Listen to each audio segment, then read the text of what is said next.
morning. This is S.N. Jha.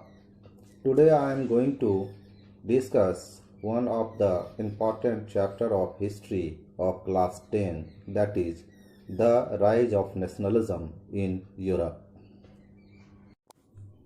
As this chapter starts from a print, I have decided to discuss something about this print, and I have prepared a questionnaire through which I want to discuss that actually what informations we can gather from this print and about this print as well as the picture.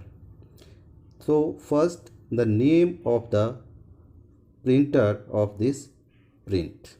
The name of the printer is Frederic Choury, who was a French artist. And the second was the dream of printer. The second question is that what was the dream of the printer? So his dream was to set up a social and democratic republics in Europe. Though that time it was an utopian idea, really it was not possible in proper manner. Another question is, name the female figure located in the print. This is very important and simple also. Name the female figure located in the print. So female figure is the figure of what? It is the figure of Statue of Liberty, which is located in New York City of USA, United States of America. And the fourth question is, what the female figure holding in her both hands? So the answer is what? That the female figure is holding her one hand the torch of enlightenment, and she bears in one hand the charter of the rights of man. So many other information we can also get from this print. Now the meaning of nationalism. So the meaning of nationalism, literary meaning of nationalism as it is described in the Webster dictionary is loyalty and devotion to a nation, especially a sense of national consciousness, and exalting one nation above all others and placing primary emphasis on promotion of its culture and interest as opposed to those of other nations.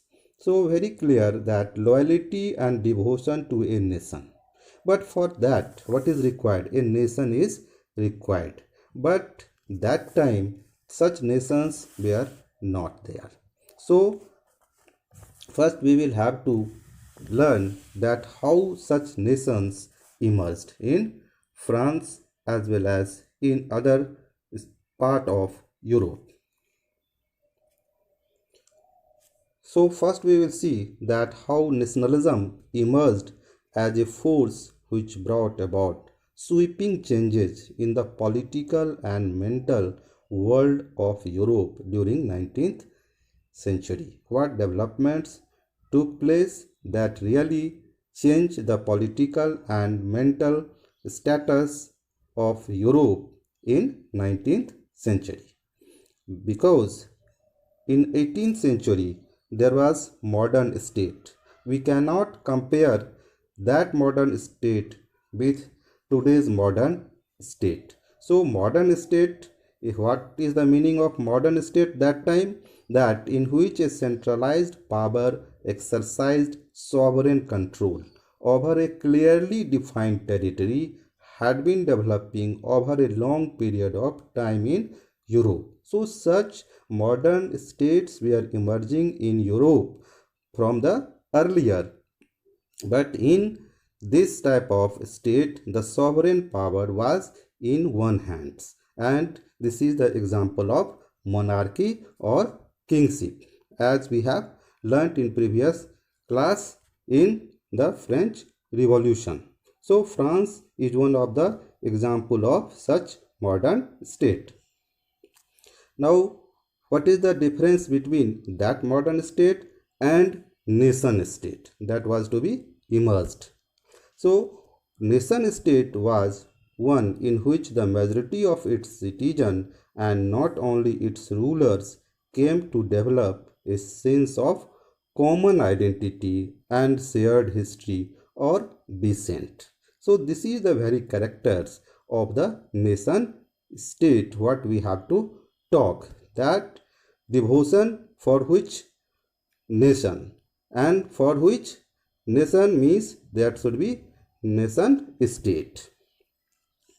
This commonness did not exist from time immemorial. So what commonness or shared history we have talked in the nation state was not existing in Europe from the time immemorial, means from the ancient period, from the very earlier period it was not existing. Such commonness and shared history was not existing from the very beginning, from ancient time. It was forged through struggles, through the action of leaders and common people. So how this came to be possible? With the struggles through the actions of leaders of the common people. And the French Revolution and the idea of nation. So why French Revolution only? Because the first clear expression of nationalism is the French Revolution of 1789. This is important from the point of view of the examination, because usually it is asked that what is the first clear expression of nationalism in Europe. The answer is the French Revolution of 1789. You must have to write the year 1789, because in France revolutions were 3 times, that is 1789, 1830 and 1848. So the French Revolution led to the transfer of sovereignty from monarchy to a body of French citizens. This is very important to understand the difference between the modern state, what we have discussed, and the nation state. What is the difference? That in modern state, what we have discussed, sovereignty was in the hands of the monarch in single hand, but in this nation state it is transferred to a body of French citizens. Now we have to discuss that what various measures and practices that could create a sense of collective identity amongst the French people. This is also very important from the point of view of examination. So we have to now discuss that actually what measures and practices were adopted by the French revolutionaries. So one by one we have to understand this. The idea of la patrie. La patrie means the fatherland. Like we use the term motherland for our devotion to the motherland, that is India. So they use the term la patrie. French people, French revolutionary use the term la patrie, and the meaning of this is the fatherland. And the another term is les citoyens, means the citizens, means the common people of the country. Emphasize the notion of a united community, and they emphasized what? Notion means idea of a united community that could enjoy equal rights and the constitution, under one constitution. New flag, the tricolor. The tricolor have also tricolor, but the difference is there of color. That French tricolor is having white, blue and red colors, were chosen to replace the former royal standard. Royal standard was the symbol of the kingship, the symbol of the monarchy. So it was now replaced by the tricolor, which was the symbol of what? The democratic temperament. Next one is the States General was elected by the body of active citizens and renamed the National Assembly. It means that earlier we have already discussed in previous class that earlier in France there was only one institution, and that was the State General, which meeting was not held for 175 years, but it was replaced by National Assembly. New hymns were composed, oaths taken, and martyrs commemorated, all in the name of nation. So what happened there? To popularize the idea of nation, that new hymns were composed, oaths taken, and the martyrs. Martyrs means those who sacrificed his life for the nation. They were recalled, they were commemorated, all in the name of nation, and all this happened on the name of nation.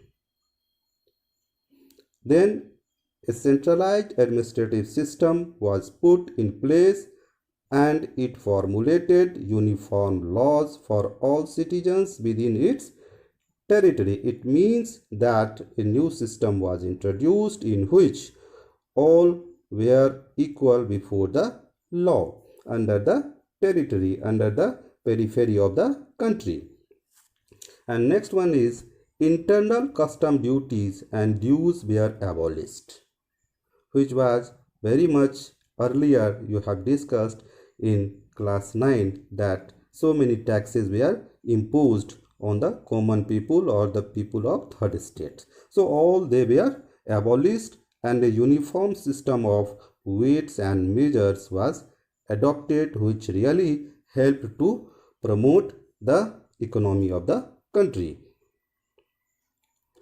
And the last is regional dialects were discouraged. Dialects means language. Local languages were discouraged, and French, as it was spoken in and written in Paris, became the common language of nation. So French became the national language, which also helped to inculcate the feeling of unity in France. Now, the French revolutionaries declared that it was the mission and destiny of the French nation to help other people of Europe to become nations. So this is very important, that these French revolutionaries, which were inculcating the idea of nation as well as nation states and nationalism, they made their mission to popularize it in all over Europe and decided to help the people of entire Europe to become a nation. And who liked this idea in all over Europe? They were students and members of educated middle class, and they started setting up Jacobin clubs, which prepared the way for the French, which moved into Holland, Belgium, Switzerland, and much of Italy in 1790s, when Napoleon started Napoleonic Wars. And with the outbreak of the Revolutionary Wars, the French armies began to carry the idea of nationalism abroad. And in this way, wherever the French army reached, they carry the idea of nationalism in different parts of Europe. Now, the Code of Napoleon or Napoleonic Code. Napoleon introduced Civil Code in 1804, and by which he did so many reforms in France as well as the part of Europe which was under the control of France. So first he did away privileges based on birth, and then established equality before law, secured right to property, and simplified administrative divisions, abolished the feudal system, and freed peasants from serfdom. He freed peasants from serfdom and he abolished all the feudal dues, remove guild restrictions. In Europe, guild restrictions was really a restrictions on the development of trade and business. What is the meaning of guild restrictions? Actually, in cities of European countries, guild restrictions was already there, and with these restrictions, people, those who were involved in a particular type of work, only could perform that work. Other people cannot start such works, those who were not belonging to that particular work. So it was really problem for those who wanted to start new things and they did not belong to that particular guilds. For example, the maker of ornaments. If there is demand of large amount of ornaments, but it could not be fulfilled as other people cannot join the work of making ornaments. So this way there was restrictions that only a particular group, that is called guild, could perform the particular works, produce the particular goods. Other could not do so. That's why it was difficult to promote the particular type of manufacturing or production. Next one is improved transport and communication system. It is also one of the major reforms of Napoleon, that he improved the transportation and communication system, which really helped to promote the movement of goods and capital from one part to another part.